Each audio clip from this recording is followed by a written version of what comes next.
Hey, what's up, guys? Welcome back to Guys Magic. This is Hunter, David, Steven, and Shane. Say what up, boys. What's going on, everybody? Howdy, folks. What up, nerds? Welcome to the last day of spoilers. That is right. We are doing the final day of Modern Horizons 3 spoilers. We have one more precon to talk about, so we will talk about 3 cards from the Graveyard Overdrive deck, aka the Tarmogoyf deck that doesn't have any Tarmogoyfs in it. Weird. Or just the weird part. Yeah. Anyways, yeah, so and then we're gonna talk about 3 cards we missed from the community that were talked about most, and 3 cards that were most liked on our Instagram. So let's go ahead and start it off with the first card from the Tarmogoyf deck. It is called Tarmogoyf Nest. It's 2 and a green for a kindred enchantment. It is an aura, so it doesn't have the translation there, but it is. It's a Lurgoyf. It says enchantment. Enchanted land has pay 1 and a green. Tap it, create a Tarmogoyf token. I mean, it's what the Tarmogoyf cost. Quick, easy, to the point. Yeah. It's pretty cool, huh? This is slow. really good. Really good, but really kind of slow, dude. Is it? You're You're always always pay making 3 and tokens then when you gotta need wait it. again. Yeah, I mean, I get that. I mean, there are ways to tap and untap lands. So like you can untap this, you can pay multiple times per turn. And realistically speaking, I mean like paying 2 mana to consistently get like a 4/5 is pretty solid. Yeah. I think something hilarious was like go back in time and show this to someone in the past and they'd freak out because all good Tarmogoyf used to be. Yeah, I mean, it's still a good card. It's just, I just feel like it's weird because you're taking your turn 3 and doing nothing, and then you're doing something. Yeah, I did allude to no Tarmogoyfs in the Tarmogoyf desk. Yes, there are different types of Goyfs. There is actually a brand new one in each color that we're not going to be talking about today. But the original Tarmogoyf is not in the deck, which is Dumb. odd. Let's move on to the next card from this deck. It's called Tempt with Mayhem. It's 1 and 2 red for an instant. It says Tempting Offer. Choose target instant or sorcery spell. Each opponent may copy that spell and may choose new targets for the copy they control. You copy that spell once, plus an additional time for each opponent who copied the spell this way. You may choose new targets for the copies you control. A nice tempting offer once again. I think this card... How often will this card hit essentially 4 times? Because you can copy your own thing, right? And then if your opponents really want it, that's 3. So you're adding 3 more to yourself. Plus 1, so that's 5 copies. Copy effects are not necessarily new to red. Like there's different ways that you can go about doing this kind of effect already. Do you want this? I don't know. It's tempting. I guess my question here being is like, what spell would you want to copy here? Because then your opponent is going to potentially be able to get a copy off this too, given that like it's going to feed you back and get more of a reward. But like, what kind of spell would you want? Because that's where I'm struggling with this card. Well, you can also cast it in response to if you didn't have a board and someone was destroying something, you can copy that spell, and then your opponents could be like, I want to destroy stuff too, and then you get more destruction, and then it causes mayhem. It causes mayhem, assuming that they're all targeting different things. But like, if everybody's copying like a kill spell, and then your board just got blown up because 3 of your things got removed, like that's cool. Obviously- You just killed a bunch of stuff. I but, mean, like, it could your things be died you could be too. very political with this card. Like, hey, I can deal with this person on this side of the table. If you guys want to work with me, it might hurt me a little bit, but at least let's all try and like knock some stuff out together. Definitely political. I don't think I like giving my opponents a choice or a say. And this doesn't necessarily do anything new. There's like I mentioned beforehand, there's multiple different ways to copy a spell. So I feel like this is going to be a really neat card that just kind of like comes back to hurt me. Yeah. Let's move on to the final card we'll talk about from this new precon. It's Exterminator Magmarch. It's 2 and a black and a red for a 5/3 artifact creature for Phyrexian Construct. It says whenever you cast an instant or sorcery spell that targets only a single non-land permanent an opponent controls, if another opponent controls 1 or more non-land permanents that spell could target, choose one of those permanents, copy that spell, the copy targets that chosen permanent. You can also pay 1 and a black to regenerate this. That is a mouthful, dude. It's definitely interesting. This card is cool. Why is this in the Goyf deck? Bunch of, Because, spell Dave- slingers, dude. Yeah. The Goyf deck cares about this, okay? I don't It's like know. a reverse Ivy. Yeah, Hmm. but probably bad things, right? Because you're not gonna want to casting good things on the enemy stuff. Yeah, essentially you can go ahead and just remove 2 things every time. Yeah. Yeah. Hmm. Solid with removal. And then it doesn't die to removal itself because you can reanimate it or regenerate it. Kind of wish this was legendary. That'd be cool. Might be too busted if it was legendary if you use this as a commander, but I think I don't it's know. fine. I don't know. But yeah, those are the 3 cards we're talking about from the Precon Graveyard Overdrive. Next And- up is things. What? I was gonna That say you is could right. definitely tell Yeah. all 3 of those cards have to do with Goyfs. It totally makes sense as to why they're in the Goyf deck.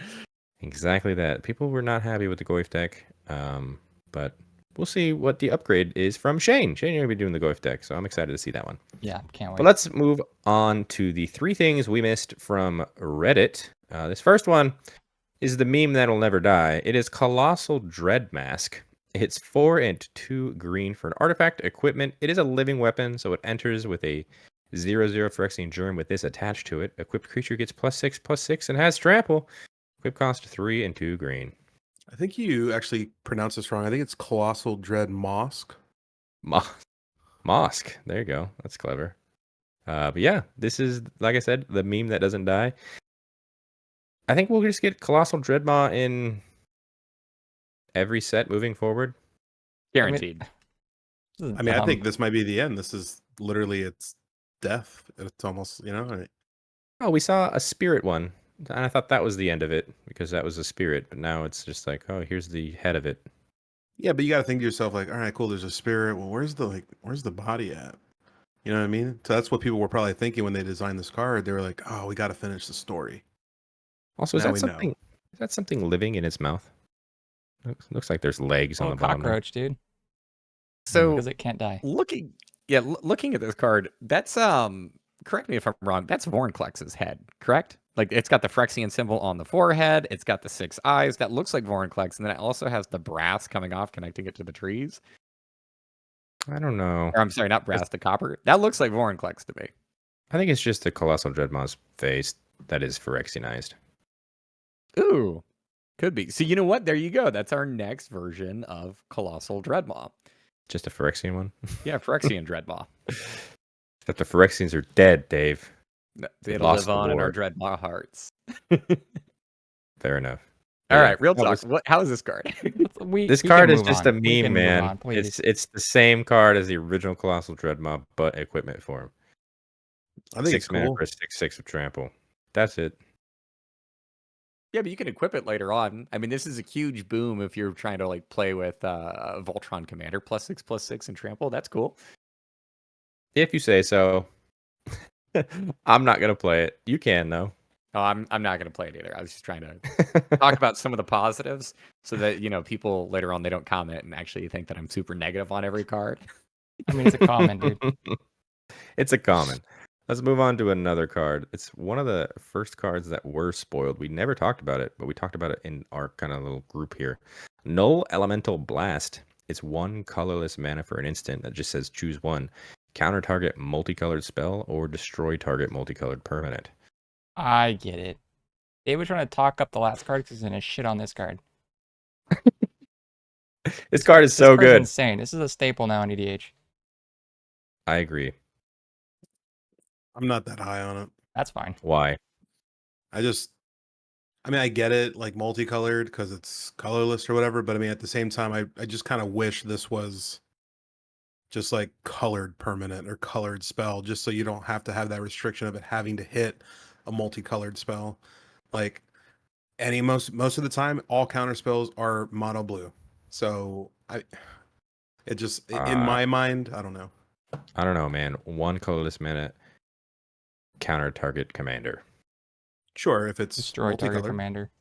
I mean, Unless you're playing at a table with only multicolored today. I mean, I guess, but it's pretty. It sounds like it's going to hit something every time.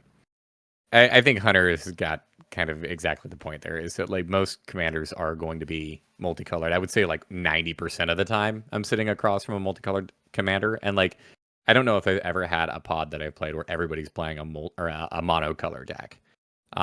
So this is gonna have a target. This card reminds me of like Pyroblast or Hydroblast. Obviously, it's like the third piece of the cycle here.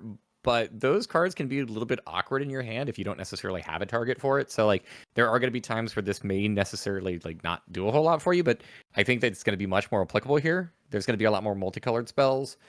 I think really the only restriction with this is that you specifically have to have colorless mana. But even with that downside, like you're probably playing pain lands. You're probably playing with talismans. You're probably playing with like something that can produce colorless. So I don't think that this is even like a huge restriction on this. Yep. Not at all. Yeah, it's very powerful. Let's move on to the final card from Reddit that was talked about the most. It is a Vexing Bauble. It's 1 generic mana for an artifact that says whenever a player casts a spell, if no mana was spent to cast it, counter that spell. Has another ability you could pay 1, tap it, sacrifice Vexing Bauble to draw a card. It's crazy. This is an uncommon. Really strong card. I'm glad that this is an uncommon. If it were rare, it would cost more. That's true. That's true. Is this good? No, this is bad, Hunter. Yeah. I mean, realistically speaking, how often, like, I understand, Dave, you're going to bring up the point of the cycle of if your commander's on the field, you can cast it for free. It counters all those spells. I get that. It's one instance. But realistically, are you putting this in your deck? I think that it doesn't fit into every deck, but I definitely think that this has a home. Like if you're playing with a stacks-based deck, or if you're playing in a meta in which like there are a lot of free spells, I don't know. I think that this doesn't go into every deck. I think this goes into specific decks. If you're playing like a stacks-based deck, I think this card can be pretty solid for you. Also, if you are playing up against an opponent, or maybe like if you're local meta, they are running a lot of free spells. Yeah, obviously, like this shuts it down. Also, by the way, if you're maybe going up against somebody who like has a lot of Cascade in their deck, this shuts down Cascade as well because they're not going to be casting that for paying its mana. So like there are decks that this like is a silver bullet for. And I think that you being able to pay 1, tap it, sacrifice it is probably good enough to just be able to like you can play this card. It's not going to hurt you from including this. Yeah. When What David do we always sees say? free spells are they're bad now apparently. Mhm. Free spells are bad now. I mean, I guess I understand your point, Dave. I don't think I'd ever put this in any of my decks, but I can see where the home would be. Yo, dude, when David sees me pull out the first lever, David's playing this in his deck. He just sideboards before Yeah, he's the like, game "Oh, starts. you're playing what, dude? Oh, slid it in real quick Yeah, he's got this as a sideboard piece for all his decks for in all his his box. decks." Yeah. It's really funny. So those are all the 3 cards that we missed from this spoiler season. Let's talk about the cards that are most talked about, or most liked, should I say, from our Instagram, from you guys. This first card is called Emrakul's Messenger. It's 1 in the blue for a 2/1 creature Eldrazi Fairy Rogue. It's got Void, and it's got Flying. And it says, whenever you draw your second card each turn, you create a 0/1 colorless Eldrazi spawn creature token with sacrifice this creature, add 1 colorless. Put it in David's fairy deck. Yep. There you go, Dave. Here's your new fairy. Yeah, it clogs up the board pretty quickly. I like this card a lot. It's cheap, it's effective, it's a fairy, so it's on theme for fairy decks. And then past that point, like who doesn't like ramp? Well, Yeah, like is this card good in, well, you just mentioned fairy decks. Is this card good in just blue decks? Probably. I mean, it's whenever you draw your second card each turn. So like if you're doing this on your opponent's turns, that's also really solid for you. That's just general ramp or gumming up the board. In both cases, that's really solid. It's unfortunate that the mana it makes is only ever colorless, but still mana. Let's talk about the art too. Since this is from Instagram, people could just like these because of the art. It looks pretty. What is that? A tentacle fairy, dude. I don't know. Coming out of ice? Oh, I I mean, mean, look at her water? Look at her feet, dude. Well, tentacles, dude. no idea. Terrifying. This kind of looks like an Eldrazi fairy rogue. You know, Dave, Whoa! I'm getting Shocker. that same vibe. Obey her will. Don't be a fool. Submit your mind to Emrakul. Oh, Right. it's so cool. Don't be a fool. Yeah, very cool.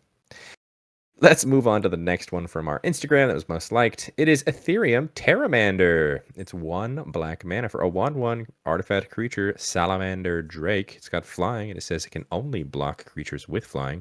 It also has pay 6 and a black to adapt 4. This ability costs 1 less to activate for each other artifact you control. Cool. Little flyer that can only block flyers for 1 mana, Yeah. and then that adapt 4 could potentially be pretty cheap early if you can get some artifacts on the field. True. This is a 2 mana 5/5 with flying. Yeah. Yeah. Pretty good rate. I would say pretty solid. Is it liked because of the effect, or is it liked because of the art? I'm gonna say both. I think the effect. This is really good. Like artifact decks are very much so a thing. Affinity is very much so a thing. It's come around in different like renditions and forms.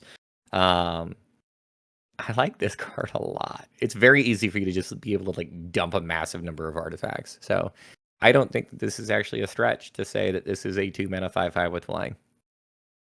Yeah, Is this playable in you're modern? absolutely right. You said it, dude. Affinity is a thing. I know. Like, look, here's the thing: is it does this have the potential to find a home? Sure. Do I think that it actually will find a home? Probably not. I mean, it reminds me of the other Pteramander, the blue one. Yeah. I kind of like that one a lot. I mean, I can't imagine this one's any worse. I agree. Fair enough. All right, so let's move on to the final card we're talking about today. The final card that was most liked on our Instagram. It is Consuming Corruption. It's 2 black mana for an instant that says it deals X damage to target creature or planeswalker, and you gain X life, where X is the number of swamps you control. That's really good. Seems pretty solid, right? Yeah. If you're mono black, yes, sure, slot what- this yeah. card in. Obviously. That's what I'm thinking. If you're not mono black, do you play this? Sure, because you probably have an Urborg. There you go. That's good. Yes, it is good with Urborg. However, like my thought here being like, if I'm playing like a Golgari deck, let's say I have 6 lands in play. Generally speaking, maybe I would have maybe 3 swamps. This isn't great if I'm only hitting for 3. And you're gaining 3.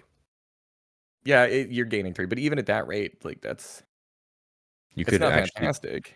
yeah, you could kill a planeswalker. You could, but so I don't know. At that point, it's just like lightning helix. In black. That's great. I think it's This is- great. I think in mono black you said it's the best, but I can see it being played anywhere else, or maybe anywhere else. I don't know. I think mono black, obviously, it's good. 2 color, I start to waver on this. 3 and above, I think this card is actually bad. The main comparison people are making is Tendrils of Corruption. It's obviously a direct relationship to there because that was 3 into black. It did the exact same thing, except it was only target creature. So this is definitely an upgrade in that. I would agree. Would you play this card, Steven? If I play a mono black deck, sure, but I mainly like to play 5-color decks. So 5 color. Okay. Don't play us So in 5 wait. color, Steven.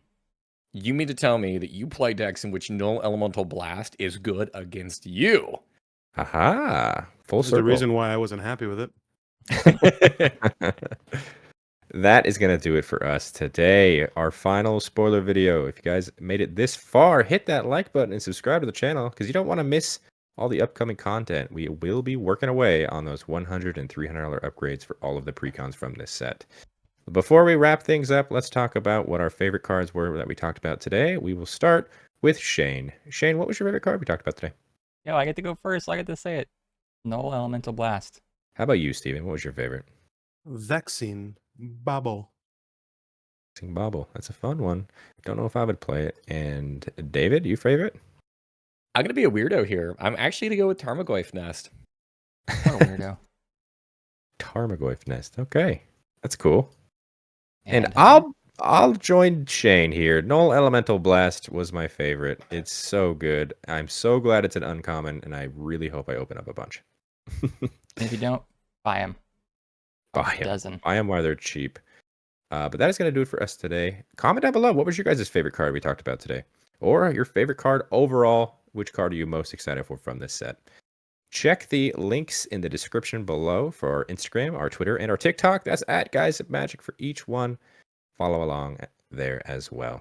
Also on the screen right now, those are all of our Patreon subscribers. Thank you guys so much for your added support. If you wanted to see what they're seeing, which is not here on YouTube, including the $100 and $300 upgrades to the backup commanders of certain precons, including the ones that are coming up, check the link for our Patreon in the description and consider subscribing. And until the next video, hope you guys have a great rest of your day. Peace. Later. Have a good day, guys. Bye-bye.